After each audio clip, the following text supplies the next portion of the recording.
Hi, my name's Jonathan Hicks. I'm back at the Dice Cup, and this evening I'm joined by A-bomb.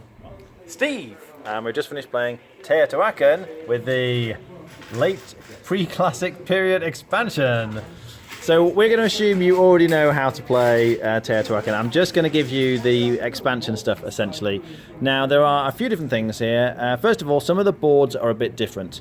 So the building the sort of pyramid in the middle thing, that was the basic one, and it's replaced with this. And now, effectively, it gives you restrictions on where you can build. So in terms of like building on the bottom level or second level, third level, etc., not only like previously it was the resources that would vary depending on what level, but now the number of dice and the values on the dice also affect that. So there's a bit more thought that goes into there, and you're getting some extra rewards potentially, as well as like points and cocoa.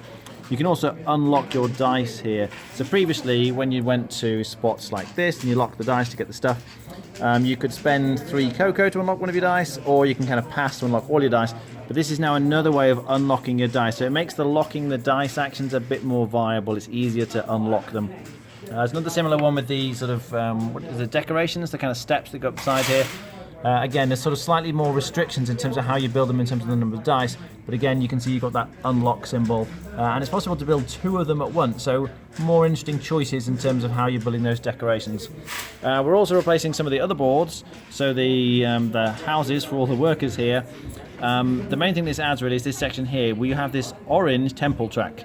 So you've got the basic sort of blue, red and green temple tracks from the base game, but now we also have the orange temple track.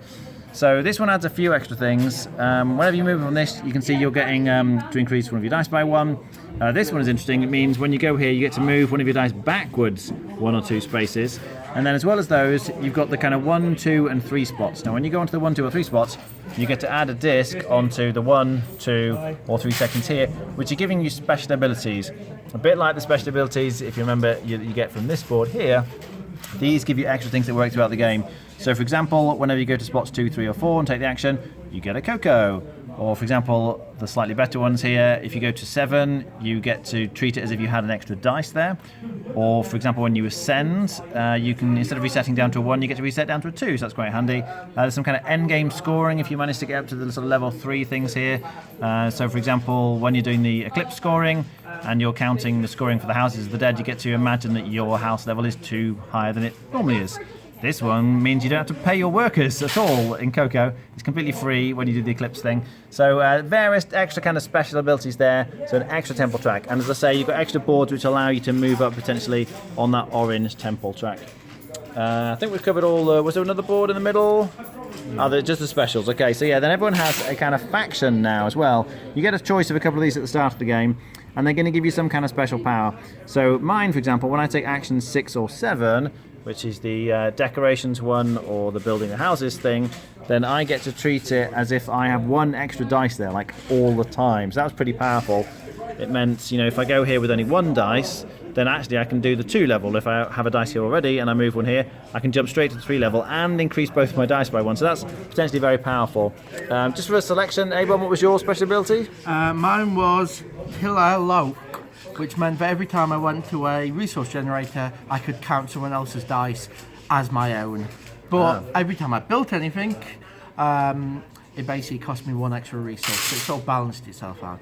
Okay, and Steve, what was yours? Mine was the mask guy. I'm not going to read the name, but every time I acquired a mask, I got to move up on a temple track of my choice and gained a resource back, but I couldn't take any non-mask tiles, so I'm restricted to kind of hoping that masks come out. Okay. And then you get this extra board because you've had to replace these boards, so these kind of hold the various different types of tiles. But there's also this thing that comes out at the start of every round, which is, or kind of era, if you like, in terms of the 3 eras in the game, which just modifies the rules slightly. So we had one where it was kind of slightly cheaper to feed your workers, for example, at the end. Or this one here, whenever you go up on a temple track, you can pay 2 corn to go up on a different temple track. So some extra options there, which kind of add a bit of variability. Now it's modular, so you can decide what you play with. You can play with this or not. You can have the orange temple tracks or not. You can have the special faction abilities or not. So you kind of add in as much as you like. We just chucked in everything for this to kind of get the full experience. But that is the expansion. What do we think? Okay, Teotihuacan itself can be a little bit fiddly. It's easy to forget to pay for things, and with all the technologies, this just adds to that as well. It's even more things, particularly when you start going up the orange track. I would say that as an expansion, it's a mixture of good and bad. The thing that affects the building of the pyramids is brilliant. That really helps.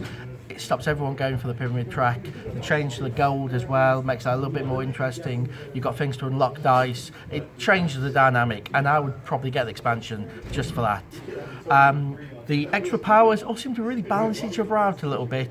I'm still not sure about the mask one. It felt very powerful. I think if there's lots of masks in the game, it's uber powerful. If there isn't, it is not so. So sort of, yet again, it adds a little bit more look into there. The one which is eras, I just wouldn't bother with myself. The orange temple, I'd probably sometimes play with it, sometimes not. It's interesting. It gives you something to aim for, to try and say, I'm going to build for a bit of a strategy. But as I said, you've just got to remember that suddenly you ascend, it goes to a 2, not a 1. You've got to remember that when you do a resource gathering, you gain an extra cocoa, all these extra things. So, yeah, overall, it's good, but it's a mixed bag of modules. Okay. Steve? Yeah, I'm with A-Bomb here. I think if you like Teotihuacan and you're comfortable playing it and your play group are comfortable playing it, then it's fine. There's going to be something in here you like. There are things that balance the game well. I think if you have Teotihuacan and you're going to introduce someone new to it, you should never play with it. Teotihuacan itself has just got so many little things you need to remember every time you take an action. Pay the cocoa, move up the track. Whenever you move up the track, you get this, you get that, you ascend, and you've got all these different things that you're kind of triggering along. And playing with the expansion, especially when a lot of the tribes give you a restriction as well. So at least Abel and myself had a restriction in we could do something well but something badly. I really like that as a thing, but the fact that he has a restriction, I'm like, I can't follow his turn as easy as I used to try and help him not miss things out, and he can't follow mine to the same extent, potentially, if you've got a different restriction and a different thing. I think these kind of dictate how you have to play, and on the particular one I have, although you do not draft these at the start, you get a choice of 2, or we did 3 at the start. Masks was a scoring strategy, so I'm like, I'll just take the mask guy, and it seemed not balanced given the end game scoring potential in the game, because the orange temple gives you a way to score for masks always, and there was a mask scoring tile out there. If I'd have got to the top of the orange temple track as well, I'd have done even better. So I don't know, there are some really nice things in here, and I think balancing the strong building the temple strategy with the base game, I reckon that is one of the strongest things of the base game, and this makes it a bit harder and it makes building the decorations a bit easier. The problem with that is because it made the temple building harder, Jonathan had a stack of gold, so he's trying to build the steps on nothing because no one's building the temple. So just making the steps easier to build isn't that good if it makes the temple harder to build because the steps can't go on anything. So yeah, like I said, I think if you like Teotihuacan, there's definitely something here for you, but if it's just kind of a game you play once a year, possibly it just adds too many bits to make it worthwhile. Rating? I liked some bits of it. I wouldn't necessarily demand to play it 7.5. Okay. Abel? I think it depends. If you rarely play Teotihuacan, it's like a 5 or 6. You really don't need it.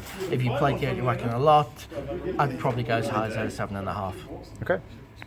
Yeah, I very much agree with what they said. I really like the fact that it's modular because you can pick the ones that you like, maybe they work well with your group or whatever it is. I really like the variation of the decorations and the kind of temple building and centre. I think that works very well. And the faction powers I thought were great. It was a big plus for me in terms of like Zolkin, having the faction powers there and adding them in here just gives you more like of a flavour for being different from everyone else. Again, you have your own strategy, your own unique power. You can take your strategy in a slightly different direction from everyone else. So I really like being able to do that in a game. I think it's a solid expansion. Unless you play Teotihuacan a lot, yes, you really don't need it. But if you have played it a lot and you want some variability, it adds lots of that without adding too much complexity. If you can cope with base level Teotihuacan, it's fine. So I'm beyond a 7 out of 10. All right, thanks for watching. That was Teotihuacan, the late pre-classic period expansion.